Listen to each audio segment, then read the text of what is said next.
महाराज जी, इस अधम का प्रश्न ये है कि यदि पत्नी पतिवंचक हो जावे पर पुरुष से रति करे तो क्या पति का क्या कर्तव्य है, क्या उसे साथ रखना चाहिए? पहला प्रश्न। हाँ, पहले ही प्रश्न एक एक का। जैसे अपने को पता चल जाए कि अपनी जो पत्नी है वो धर्म विरुद्ध आचरण करके पर पुरुष से रति करती है, तो हमें चाहिए उसे प्यार पहले दे करके संभालना चाहिए। क्योंकि आजकल ये गलतियां साधारण स्वरूप धारण कर रही हैं। नए नए बच्चों को ना तो हम ब्रह्मचर्य के बारे में शिक्षा दे पा रहे हैं, ना हम उनको इस धर्म के बारे में शिक्षा दे पा रहे हैं। आज की जो नई पीढ़ी है, तो जैसे आज हमारा मन आया तो इस दुकान की वस्तु पाई, कल उस होटल की पाई, परसों उस होटल की पाई, ऐसे वो इन क्रियाओं को एक मनोरंजन समझने लगे हैं। कोई धर्मशास्त्र है वो ऐसा निषेध करता है, ये बात आज तक बच्चों तक पहुंच ही नहीं रही है। कितने ऐसे बच्चे हैं जो कहते हैं मुझे ये बात पता ही नहीं थी, और उनसे गलतियां, और कुछ ऐसे हैं कि प्रमादवश इन बातों को सुनते भी नहीं, मानते भी नहीं। अब क्या हुआ, जब उन बच्चों का ब्याह होगा तो उनका अभ्यास है। जैसे कोई एक बच्चा जब उससे परिचय प्राप्त हुआ तो उसने बताया हमारे 9 गर्ल फ्रेंड हैं। अब अपने लोगों के तो समय में मतलब ये तो अभी यही सुनने को मिलता है। ऐसा तो देहात में विशेष पवित्रता का ये भाव रहता है, ये कभी तो हुआ ही नहीं, ऐसा था ही नहीं। 30-40 वर्ष पहले सब बातें कभी सुनने को नहीं मिली। अच्छा, अब जब 9 हैं तो अब उनके भी कई होंगे बॉयफ्रेंड। अब उनके संबंध कैसे हैं, अब ये तो हम नहीं जानते ना। मित्र बनाना कोई दोष नहीं है, लेकिन मित्र बन के अपनी सीमा में पवित्र रहना ये बड़ी मुश्किल बात है। क्योंकि बड़े बड़े साधक जो जितेंद्रियता के मार्ग पर चलते हैं उनसे भी चूक होने की संभावना रहती। फिर जहां ये प्रश्न ही नहीं है जितेंद्रियता का, जहां साधन का प्रश्न ही नहीं है, वहां पवित्र रहा जा सके, मुझे तो लगता है असंभव, मुझे लगता है असंभव। अब यदि उनकी आदतें वहां खराब हो चुकी हैं तो ब्याह होने के बाद उस आदत को एकदम रोक पाना बहुत ही कठिन है।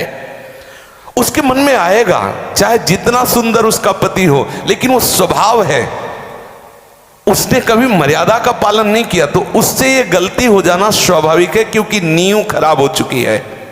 अब क्या करे? पहला कार्य पति का है कि उसे प्यार करके, लेकिन ये वही सुधार सकता है जो स्वयं में सुधरा हो। पहले पति को देखना चाहिए कि मैं एक पत्नी व्रत हूं, क्या मैंने कभी भ्रष्ट आचरण नहीं किए, क्या मैं अभी भ्रष्ट आचरण नहीं कर रहा? यदि नहीं तो फिर उसके लिए उत्तर है वो एक बार पत्नी को प्यार से दुलार से संभालने की चेष्टा करे, उसको समझाए कि उसका वो कार्य बहुत बुरा है। पतिवंचक पर पति रति करई, रो रो नरक कल्प शत परई। न जाने कितनी ताड़ना उसको भगवत विधान से मिलती है। यदि आपको पति थोड़ा कुरूप मिल गया है, थोड़ा योग्य नहीं है, और आप ऐसा दुराचार इस भाव से, तो वो बहुत दंड का कारण बनेगा, वो बहुत हानि का स्वरूप है। अब हमें उसके सुधार के लिए उसे प्यार देने की आवश्यकता है, उसे समझाने की आवश्यकता है, उसकी आवश्यकता को हम महत्व दें, उसे प्यार के द्वारा। ऐसा नहीं है जो अंग खराब हो जाता है हम औषधियों के द्वारा उसे पुनः ठीक करते हैं। जब ऐसी स्थिति हो जाए कि पूरे शरीर में सड़न हो तो फिर कटवा देते हैं। जब ऐसी स्थिति हो जाए कि बहुत बार समझाने पर भी धर्म विरुद्ध आचरण, तो फिर अपने भारतीय संविधान में तलाक की व्यवस्था है, फिर वो विधान कर ले। मारने पीटने की जरूरत नहीं है, उसको साबित करके कि आपको बहुत बार समझाया लेकिन आप धर्म विरुद्ध आचरण करते हैं और मैं धर्म के मार्ग में चलना चाहता हूं, इसलिए हम आपको प्रणाम करते हैं, नमस्कार करते हैं, आप अपना मार्ग चयन कर लीजिए। दंड देने का विधान सरकार को है, स्वयं को नहीं। पहले प्यार के द्वारा समझाए, ना समझ में आए तो संबंध खत्म कर दे, लेकिन उसे किसी भी तरह से ऐसे प्रताड़ित ना करे जो हमारे राज्य विधान के विपरीत पड़े, जो हमारे राज्य संविधान के विपरीत पड़े। पहले प्रश्न का उत्तर। महाराज जी, पत्नी के लिए प्रायश्चित क्या है? क्या भजन से उस स्त्री का कल्याण? भजन से किसी का भी कल्याण किया जा सकता है।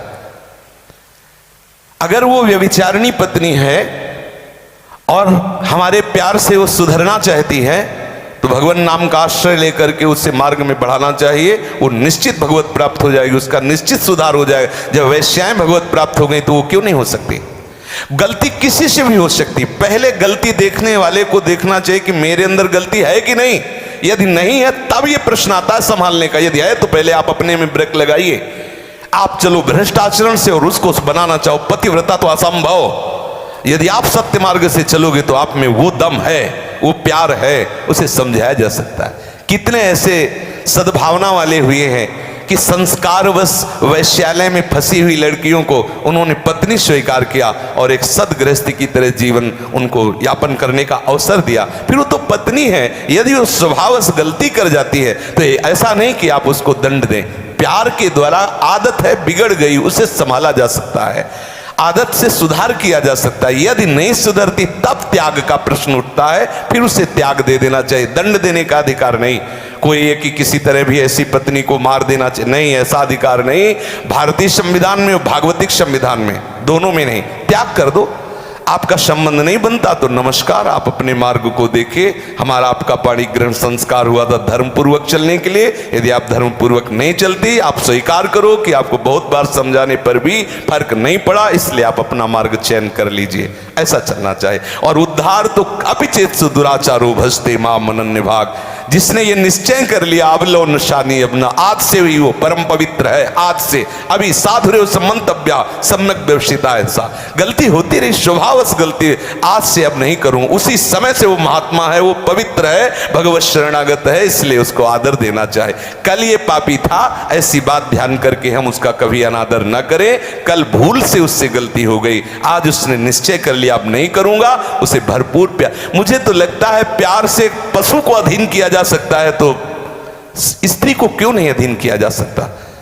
मुझे तो लगता है यदि हम उसकी एक एक वृत्ति को अपने प्यार में पगा दें तो संभाला जा सकता है। प्यार एक बहुत बड़ी सामर्थ्य है, प्यार में बहुत बड़ी सामर्थ्य है। कोई कितना भी गंदे स्वभाव का पुरुष हो या स्त्री हो, यदि वो परस्पर एक दूसरे को प्यार देने लगे तो सबको प्यार की भूख है, सबको प्रेम चाहिए, सबको चाहिए अपनापन। हो सकता है आपके द्वारा वो अपनापन उससे ना मिलता हो जो उसे चाहिए, अगर वो पूर्ण होने लगे तो हो सकता है उसका स्वभाव सुधर जाए। हमें हर तरह से पहले प्रयास करना चाहिए कि हमारी पत्नी हमारे भाव के अधीन हो जाए, हमारे सत्मार्ग में चलने वाली बन जाए। जब ऐसा ना हो तो अंतिम बात है त्याग दे, उसे दंड विधान के द्वारा स्वयं दंड न दे।